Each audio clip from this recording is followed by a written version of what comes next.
ڈاکٹرن کے تحت، آپ کے اصول کے تحت، آپ کی پرنسپل کے تحت آپ کی توبہ قبول نہیں ہے. کیونکہ جب انجینئر صاحب کے اوپر یہ لگی تھی تو آپ نے یہ آواز اٹھائی تھی کہ اس کی توبہ کی بھی قبول نہیں ہے، تو آپ کی بھی توبہ قبول نہیں ہے مفتی صاحب.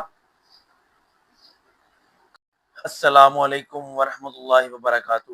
ناظرین، حالیہ دنوں میں مفتی سمر عباس اتاری صاحب حافظہ اللہ تعالی کے متعلق مختلف بیانات سامنے آ رہے ہیں. ایک طرف تو ان کے اوپر یہ الزام لگایا جا رہا ہے کہ ان کے اوپر 295C لگنی چاہیے، یعنی کہ توہین رسالت، اور پھر معذرت اور رجوع کی خبریں بھی سامنے آ رہی ہیں. اگر اسلام توبہ اور اصلاح کا درس دیتا ہے تو یقیناً عام انسانوں کے لیے بھی اصلاح اور توبہ کا دروازہ کھلا ہونا چاہیے. الا من تاب وآمن وعمل عملا صالحا فاولئک یبدل اللہ سیئاتہم حسنات.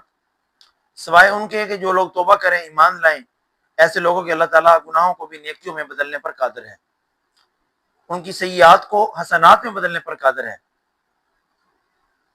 ایک اور آیت مبارکہ میں اللہ تعالیٰ فرماتے ہیں قل یا عبادی الذین اسرفوا علی انفسہم، کہہ دو میرے بندوں سے جنہوں نے اپنی جانوں کے اوپر زیادتی کی، لا تقنطوا من رحمت اللہ، کہ میری رحمت سے مایوس نہ ہونا. یہ آیت ہمیں بتاتی ہے کہ اللہ تعالیٰ گناہ گار بندے کو بھی مایوس نہیں کرتا اگر وہ سچے دل کے ساتھ، خلوص کے ساتھ توبہ کرے اور ایمان لائے. اور ساتھ اسلام عدل و انصاف کا بھی درس دیتا ہے. ان اللہ یامر بالعدل والاحسان، بے شک اللہ تعالیٰ حکم دیتا ہے عدل اور احسان کا. یہ آیت ہمیں بتاتی ہے، اس آیت کے تحت تو مفتی صاحب توبہ کر کے سائڈ پہ ہو گئے، تو عام انسانوں کے لیے بھی کچھ نہ کچھ ہونا چاہیے نا. یہ پیکیج صرف وام الناس کے لیے بھی ہونا چاہیے، یہ نہیں کہ صرف مفتی توبہ کرے سائڈ پہ ہو جائے.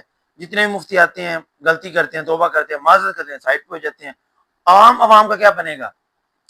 پاکستان کی بیشتر جیلوں میں ایسے لوگ موجود ہیں جن کے کیسز کئی سالوں سے پینڈنگ میں پڑے ہوئے ہیں اور ان کا کوئی پرسان حال نہیں ہے. ان کے اوپر کیا ہے؟ صرف الزامات لگے ہوئے ہیں، ثابت بھی نہیں ہے. وہ کتنے سالوں سے جیلوں میں ہیں، ان کی والدین رو رہے ہیں، ان کے بہن بھائی رو رہے ہیں. کیا ان کا کوئی پرسان حال نہیں ہونا چاہیے؟ کیا ان کے لیے بھی کوئی توبہ کا راستہ نہیں کھلا ہونا چاہیے؟ کیا صرف یہ پیکیج مولویوں کے لیے ہے کہ وہ کوئی غلطی کرے، توبہ کرے، سائڈ پہ ہو جائیں؟ عوام الناس کے لیے بھی پیکیج ہونا چاہیے. جو ڈیالہ کے اندر 400 کے قریب بچے موجود ہیں جن کے اوپر توہین رسالت، توہین مذہب کے الزامات لگے ہوئے ہیں، جن میں سے اکثر بے بنیاد ہیں، ان کا بھی کچھ ہونا چاہیے نا.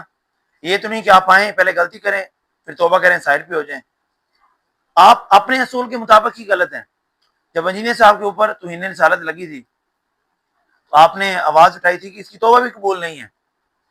تو سرکار اب یہ ٹائم آپ کے اوپر ہے، آپ کی بھی توبہ قبول نہیں ہے آپ کے اصول کے تحت. یا تو اصول آپ ایک رکھیں سب کے لیے، پھر تو بات سمجھ میں آتی ہے کہ کوئی گناہ کرے توبہ کرے، ٹھیک ہے جی. لیکن آپ غلطی بھی کرتے ہیں پھر توبہ کر کے سائڈ پہ ہو جاتے. یہ پیکیج آپ عوام الناس کو کیوں نہیں دیتے؟ عوام الناس کے لیے بھی کوئی پیکیج ہونا چاہیے نا، اس طرح کا سستا پیکیج عوام الناس کے لیے بھی ہونا چاہیے. میں یہاں پہ کسی کے ذاتیات کے اوپر بات نہیں کر رہا، کیونکہ ہمارا معاشرہ اسلام کے تحت چلنا چاہیے. اسلام کے اندر اصلاح اور معاشرے کو اصلاح اور انصاف کے ساتھ چلنا چاہیے، سچائی اور خلوص کے ساتھ چلنا چاہیے. نہ کہ ہم لوگوں صرف اپنی ذاتیات کے تحت لوگوں کو الزامات لگائیں اور الزام لگا کے سائڈ پہ ہو جائیں. وہ چیز ثابت ہو یا نہ ہو، یہ تو عدالتیں فیصلہ کرتی ہیں نا. اگر ثابت ہو بھی جائے تو پھر بھی اس کے لیے توبہ کی گنجائش موجود ہے اسلام میں. لیکن کیونکہ پاکستان کے قانون میں اس توبہ کی شک موجود نہیں ہے، تو توبہ آپ کی قبول نہیں ہے. آپ کی ڈاکٹرن کے تحت، آپ کے اصول کے تحت، آپ کی پرنسپل کے تحت آپ کی توبہ قبول نہیں ہے.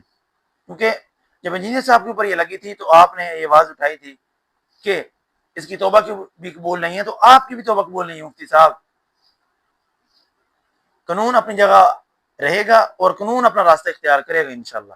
میں یہاں پہ کسی کی ذاتیات کے اوپر بات نہیں کر رہا. میرا مقصد صرف عوام الناس کو ایجوکیٹ کرنا تھا اس حوالے سے کہ مفتی صرف توبہ کی شک ان کے لیے شامل ہے، توبہ کا دروازہ ان کے لیے کھلا ہے، عوام الناس کے لیے نہیں ہے. وہ ٹھیک کہا تھا انجینئر صاحب نے کہ مجھا مچا یہ پہنا ہوئی نے، بات بالکل ٹھیک ہے. جب آپ کا کوئی مولوی کرتا ہے تو وہ غلطی کر کے سائڈ پہ ہو جاتا ہے، توبہ کرتا ہے، سائڈ پہ ہو جاتا ہے. جب عوام الناس میں سے کوئی غلطی کرتا ہے اس کو پکڑ لیتے ہیں، اس کی توبہ بھی قبول نہیں ہے. حالانکہ قرآن تو کہتا ہے کہ